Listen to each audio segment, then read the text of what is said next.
How's it going, everybody? It's Aphotix here. Today I'm going to be bringing you the grand finals of the Anime EVO 2020 tournament. Just to recap, for those of you who are watching this without watching the prior two match recaps I've done, this was the top 8 matches that I played in last year's EVO tournament. This was almost a year ago now. So there have been a few patches that have changed some of the things you're going to see here, particularly as it relates to Grave. He's probably the most changed character from when this tournament happened. He's a lot less good now. We'll get to those changes when we get there. But we're going to start off with a Valerie mirror. And if I'm not mistaken, Valerie is identical now to when she was in this final. And that's a little odd considering she was used by both players in the grand final of the biggest Fantasy Strike tournament, and she's never gotten nerfed. But hey, what do I know? Anyway, let's just jump right in and see what goes on.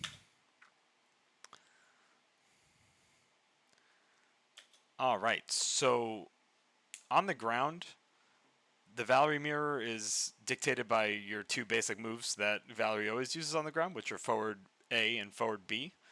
Forward A obviously has a longer range, so you're going to be looking to counter poke the other Val when they're using B is the ideal situation on the ground. However, as we see with this first hit, when you go for the forward A, you do leave yourself open to a jump in. So if your opponent has a strong read on the timing, they can just dunk you for big damage right away.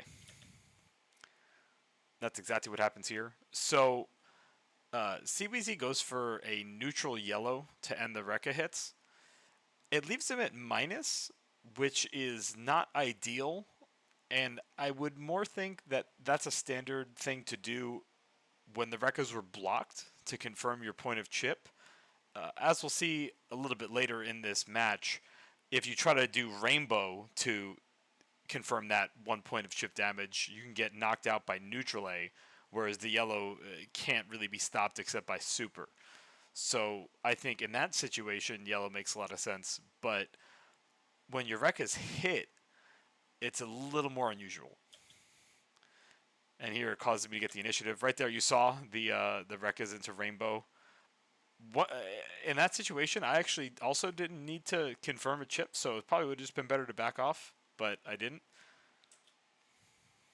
No hit confirm there is pretty bad because it leaves CWheezy at 3 life, and Val really deals damage in chunks of 2, so not hit confirming that was pretty bad. Okay, I get the point of damage back. I narrowly avoid the air-to-air. If I press jump A there, especially second, like while his is already out, likely that extends my hurt box enough to get dunked and I die. But because I don't press anything, I'm able to barely avoid. And so, if you watched my last video, you know that if you press jump C, you are supposed to be banished to the Shadow Realm. So I have to oblige, as that is the rules. So to the Shadow Realm he goes. I even get a super meter. And throw, punish, that builds more super for me. It's very minor, but if it's free, you know, there's no way I can really mess up the situation. You might as well take that little extra meter. And again, a reminder, if you press jump C, you're going to the Shadow Realm.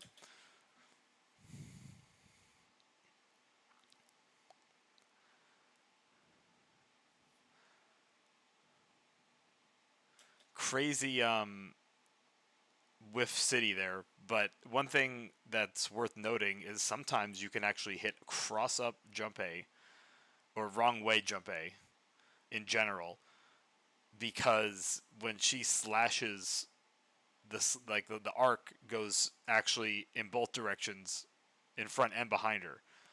I was pretty close there to landing a cross up neutral, or not neutral, but jump forward A, which would have been disgusting and pretty much guaranteed me a round win. But instead, I managed to kind of win the scramble in neutral and get some pressure going.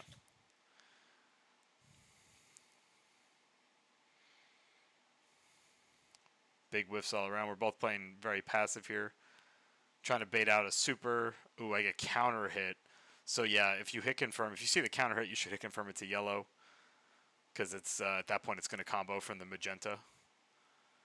That's not true if it's cyan that counter hits, because that'll only guarantee the magenta combo, which was already going to happen. But if the magenta counter hits, you get the yellow. That was incredibly close to being a safe jump. And then he also fails a safe jump. So I tried to do a cyan and then let it finish and do another cyan, but I barely missed timing to get magenta, which I didn't really want. So now this is not going to be a point of chip. I go for a rainbow kind of just out of improvisation, since I knew that I wasn't getting what I wanted. I had to make something happen. Don't get the throw there, and challenge the cross up. The cross up there was really smart. He had enough life where even if that goes terribly, he's still okay. And I get counter hit, so there I'm trying to stuff a rainbow. You can't really react. Maybe a little bit, or at least you could try more than I did, which is 0%. But it is very hard to react, and I just guessed, getting lazy, and get destroyed for it. He goes for the air to air. In this spot, it could be better to just die immediately to guarantee that he has no super, because I'm going to die here.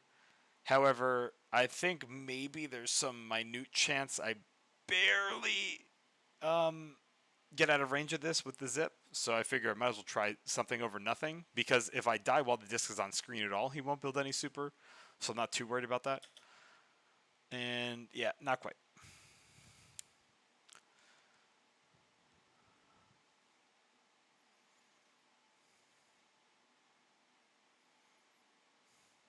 Managed to catch the neutral jump there with my ground super, which is great. He challenges me, but then even though he hit confirmed, he didn't meaty or do the next cyan while he was plus enough to cover being thrown out of it. So he actually delayed too long, which let me throw him out of the startup, even though he could have done it sooner and I wouldn't have been able to throw, which is a huge momentum shift. And I get the cross up. I don't know. Maybe he thought I was just going to do my normal fake stuff, but there he was already on flashing chip, so I think I just really wanted that chip damage, even though it's already guaranteed anyway. I don't know. Maybe I just mixed it up enough where I tricked him, but I get the zip cross up, which you really don't normally get.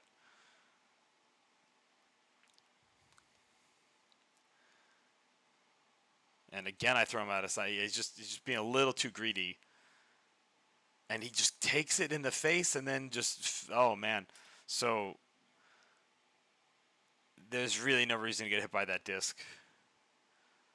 It was just a meaty disc meant to do chip damage, and for some reason he gets hit by it. I don't really have an explanation, but that can't happen. You can't let that happen.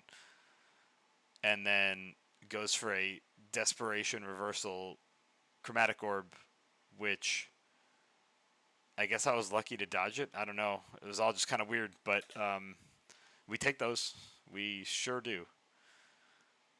And just like that, I escaped the Valmir victorious. And, just to give a little insight, I don't know how many people have played in large tournaments in any game, but this was like a 200-something person tournament. It took most of the day.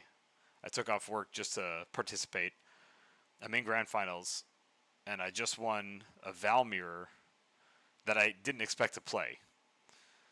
I gotta say, I'm feeling just remarkably confident and in control at this point in time. And I've actually already mentally committed to the idea that I'm going to win.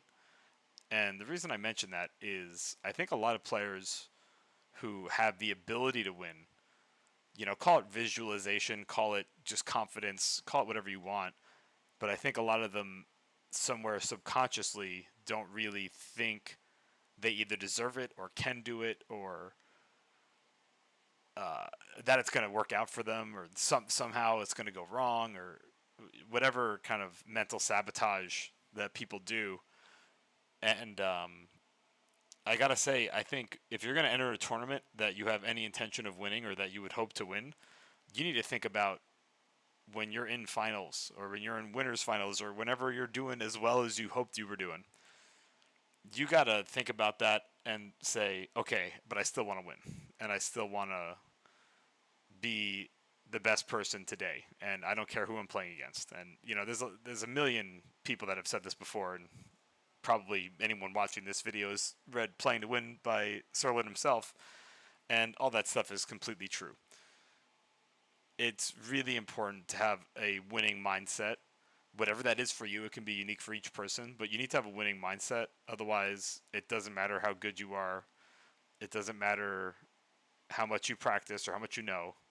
If you think something's going to go wrong, or if you decide to let panic take over or the stress of the situation take over, then all of your training goes out the window. So for me, I think my focus this whole day, especially as we got later into the bracket, was just do the stuff that I know how to do. I've seen pretty much everything there is to see in this game. Doesn't mean I'm the best at it. Doesn't mean I'm the most knowledgeable, because I'm not the best. I was not the best player in this tournament. I was not the most knowledgeable player in this tournament. But I knew I wasn't going to get flustered, and I knew I wasn't going to compromise how I play, and my level of focus was going to remain at the top that it possibly could the whole time. And I think really that's what carries me to the win here. And this is a match analysis, so obviously I want to talk about what's happening on the screen. But I think we really shouldn't forget that what happens in our heads, not on the screen, is probably more important than anything on the screen. All right, so I get to set up win for free, which is always cool.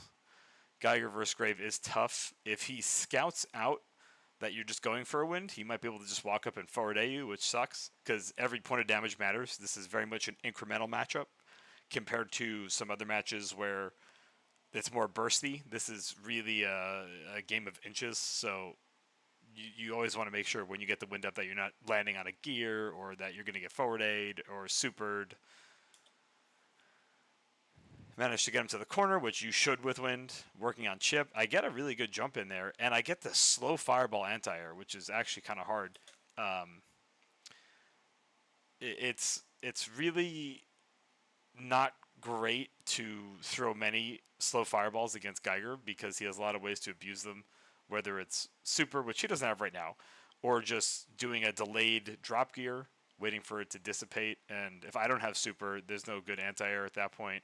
Depending on the spacing, maybe I could knife hand it, but knife handing a drop gear is a scary proposition. Probably not something I want to do in a grand final, because if I mess that up, I'm just taking a free combo. Or he could just wait and do a hold gear, and this is the most common thing. I don't know why I didn't mention this first, but if he just does a hold gear in response to my hold fireball, well, my thing disappears, and his doesn't. So now I've just lost the fireball initiative.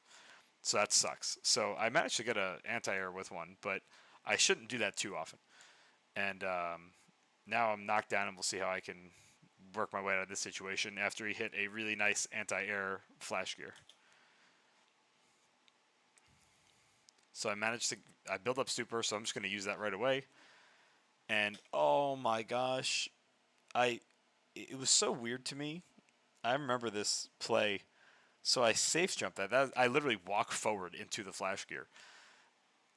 It was just, I don't know, the timing was weird to me or something. But pro tip, when you're executing a safe jump, remember to block after you land.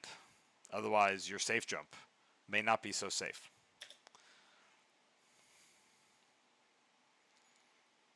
Yeah, this sucks. I'm cornered. Now, I was hoping actually that this would knock me out of the corner because I don't really know how that works because I don't lab this stuff out. It does not knock you out of the corner, so I'm like, oh crap, I'm still in the corner. This isn't what I wanted at all.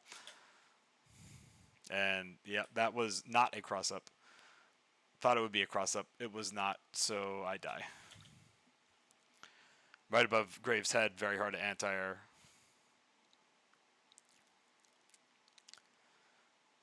Yep, the fireball trade, kind of like what Arg does to the other zoners, where if you trade, you can get the dunk. So there, I knew he was going to drop gear, and I had wind, so I knew that the wind was going to actually push us together, so I knew that super would work. That super might not work without it. That was wild looking. I honestly have never seen that before. I don't think I've ever seen it since.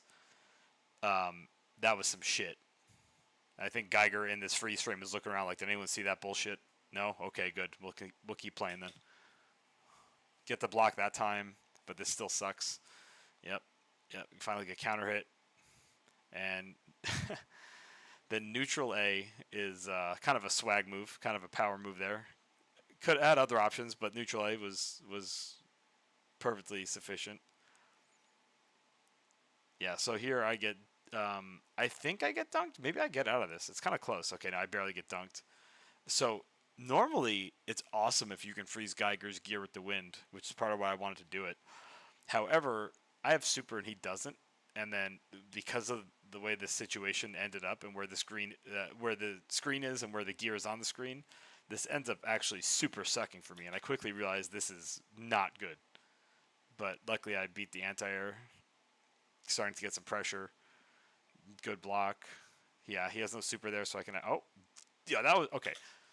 That was actually a sick wind. That was a call out. I predicted he was going to forward A, and I knew that I was basically going to juke the wind juke the forward A with the wind setup, which that is a trick shot. I would not recommend doing that, but if you're sure your opponent's timing, you can get away with that, and it's pretty good. His chip right there, right before he blocked that, it went away. I was so sure I was getting a chip damage there that I was not happy. I was not a happy camper. I'm pissed. Going for more chip. Yeah, so I think he was so sure I wasn't going to throw a fireball because this stare down is all about me throwing a fireball and him supering me, especially while I was at flashing chip. I know he's looking for it, but I think at some point he's like, there's no way he's going to throw a fireball. So I just throw it, and it works. So sometimes you got to do the bad thing. Sometimes you got to do the thing that is obvious. Like, the reason it's obvious is because it's good. So even if your opponent's scouting for obvious moves, they're obvious, again, because you want to do them, because they're the most effective thing to do. Once in a while, you should do it.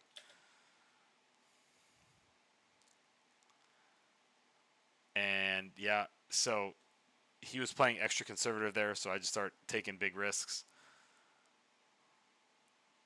Land anti-air gear.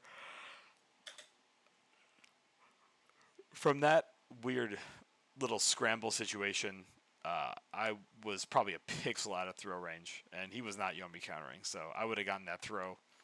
Very unlucky, really. Sometimes in those tiny micro walk situations, it's very hard to be precise. I don't really regret the play at all, even though it ends up really screwing over my tempo and rush down. I think when you have air-to-air scrambles, the throws are usually coming out, so Yomi countering is a solid choice, but you got to be careful against elite players because if they think that's happening, they can just start sticking out normals, and you're just going to walk right into them or Yomi counter them, which turns out you can't Yomi counter normals. Gets the anti-air. I should have jump bead there. And here, this one's also close. I guess he gets me again. Oh, see, that time he doesn't. But I soared instead of supering. Interesting. I wonder if I should have supered that. Because super has more iframes. I guess I would have landed on the gear anyway, so better to save my super. Oh, man. Yeah, so I was really hoping he would flash gear or forward A. But he opted for anti-air gear, which that loses to jump B, so I could have jump B'd a lot more here. In the first match review I did, I win this matchup, and I think I did about 100 more jump Bs in that one than I do in this one. So jump B was the way, especially on this patch, where jump B knocks down. Thank God it doesn't anymore, because that was complete nonsense. But I should have abused it. Another thing I would say to any aspiring player is, whatever you think the most unfair, cheap garbage is, use it and win tournaments.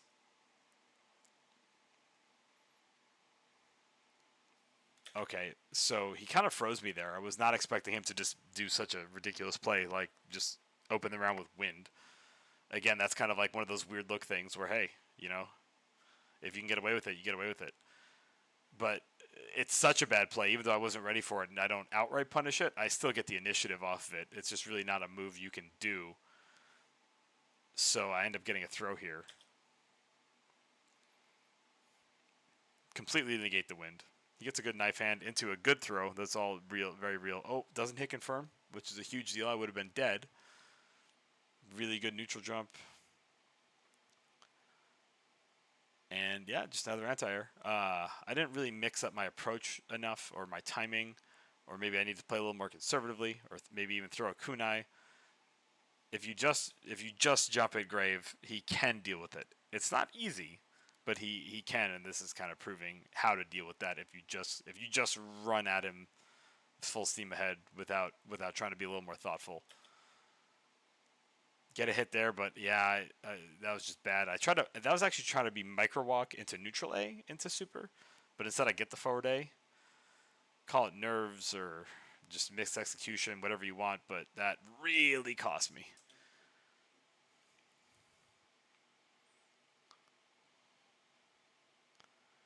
Okay, so here, my only real way out is to anti-air slide or to get above him with a dive kick, but it's hard to get above him with a dive kick because I have to do so in a way that doesn't just get me anti-air supered. If I had my own super, he wouldn't be able to neutral jump like this because I could just anti-air it with super, but I don't because I just wasted it getting cornered. And there it is. Yeah, I just get supered. Okay, so in this spot, he has no free way to chip me out. It might look crazy, like, oh my gosh, you got Satsuki on one chip, one life, one everything, and you're just backing off, but there's no free way to do this. So there's nothing wrong with him backing up. I probably wouldn't have backed up. I probably would have just started hitting buttons. But there's no just like sequence that ends the round. Goes for just a crazy sword, which I'm like, all right, cool. Gonna get myself at least a punish here. And then still in neutral though, still in danger, still have that flashing chip. Okay, so right here, I remember this. It's one of the very rare moments in my gaming career. I can only think of maybe a handful of times playing fighting games. I've probably played, I don't know, something like 3,000 or 4,000 hours of fighting games over my life, between Street Fighter and Soul Calibur and Blaze Blue and whatever, right? Fantasy Strike, obviously. There's a few times where, I mean, call it whatever you want, but I guess the best word I could use to describe it is almost like a revelation or an epiphany. I guess that's really the word I want, is an epiphany, where I realized here that every time in the history of my life where I had a situation like that, where I get a kind of loose dive kick, where I can't combo or don't try to combo, and then I re-dive kick and it's blocked, the throw is coming out every time. And again, this is all happening in literally 1 second. So it's not like I'm consciously working through this. But in this moment, when I throw out that dive kick and it gets blocked, it just dawns on me that he is Yomi countering, and I'm just going to kill him instead. And I just kill him, and it's the dumbest looking. I'm actually, no, I don't normally rewind. We're going to rewind. How do I rewind? Okay, we're gonna look at this again. So right here, crazy sword, hit, can't combo, do it, and then boom. And literally, I would have bet my life savings that cape was gonna hit. Every dollar I've ever made and ever will make in my entire life, I would have bet that it was gonna hit right there, because it was a downright soul read where it was like seeing the algorithm, all the code of the Matrix right in front of me, and I could do a sequence break on it and skip directly to go and collect my $200 to use a bunch of nonsense references all in one sentence. So I hope that word salad felt good. All right, so start of round 3. We managed to get our sweet back A anti-air, which I guess I became famous for after this and a couple other tournaments, was revolutionizing Satsuki's back A as an actual really good move instead of a garbage move that shouldn't be used, which was kind of where it was at for most people before seeing what it could do. Good anti-air A. So yeah, there again, just the random wind is not great. I don't have super, so I can't just completely own it. Because if you have super, you just super it, and then it just ruins the whole win, so you just get hit for free. So super here, it looks good, and it might work. I don't actually remember if this works, but the wind's going, so weird stuff can happen. Okay, he does get the full combo. I block that, get a sick Yomi counter. That was just a real guess. I don't think that was fuzzy. Go for meaty slide, just trying to be safe. And okay, so that got nerfed. The current patch that would not have punished. I mean, look at this crap. Like at the neutral, like that was the latest dive kick into the farthest range neutral A in the history of the world, and somehow I win the round with that. That shouldn't happen. Satsuki overall wasn't the best character in the game on this patch. You know, wasn't even necessarily top 3 by some players' estimations. But if there was any nonsense she had that needed to be nerfed, it's what you just saw.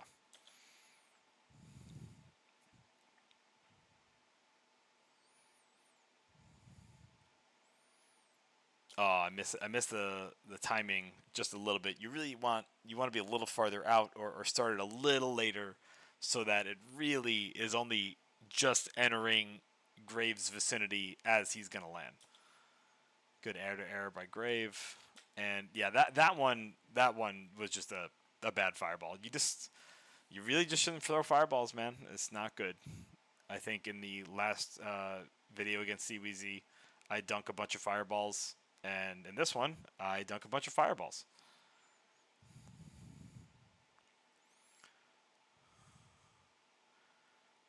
Yeah, take one here. So that pressure I was doing, the whole point of that was if I get anti-aired, I'm going to take one.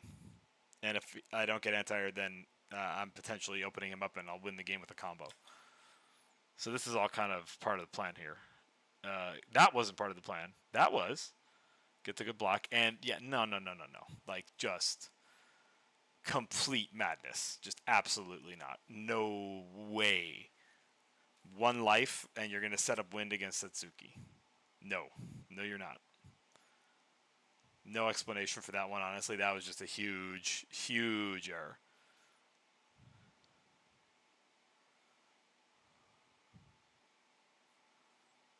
All right, in the Grave Mirror, we saw this versus Aero Nico in the last video.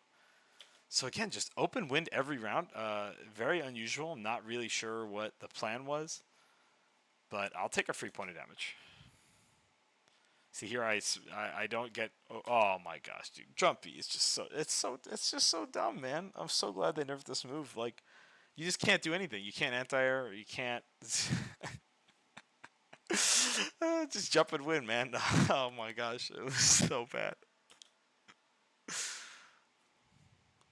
Yeah, I'm just going berserk with jumps because it's the threat of the jumpy. See, jumpy, baby.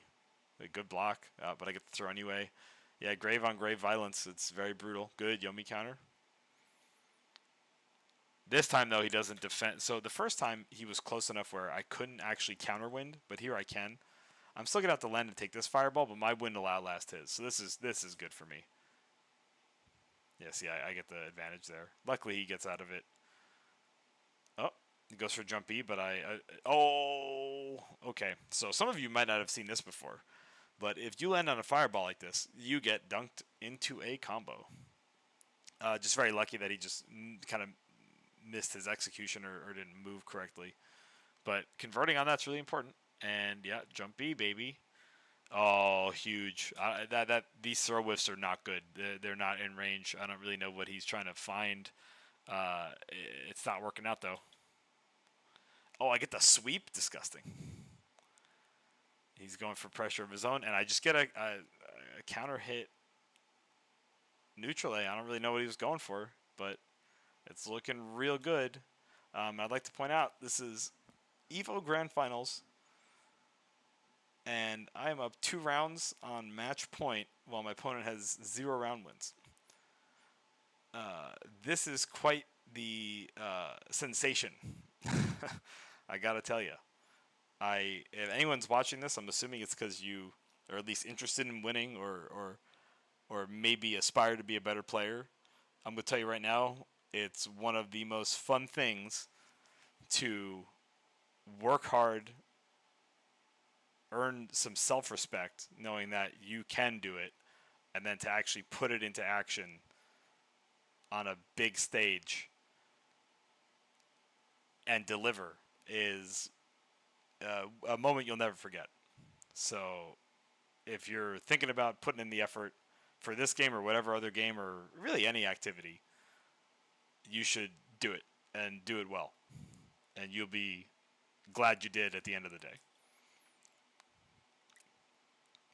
So we just burn each other's win. Not much to say. Yeah, so I'm doing more crappy fireball cancels, and at this point, CWheezy's like, nah, we'll just take free damage. And I'm like, yeah, all right, free damage. You can have it. And, okay, so jump B is not cool if you're so far away that it can't possibly cross up. Then that's way lamer.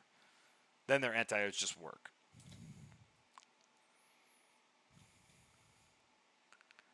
We scout that out, and again, just another bad cancel.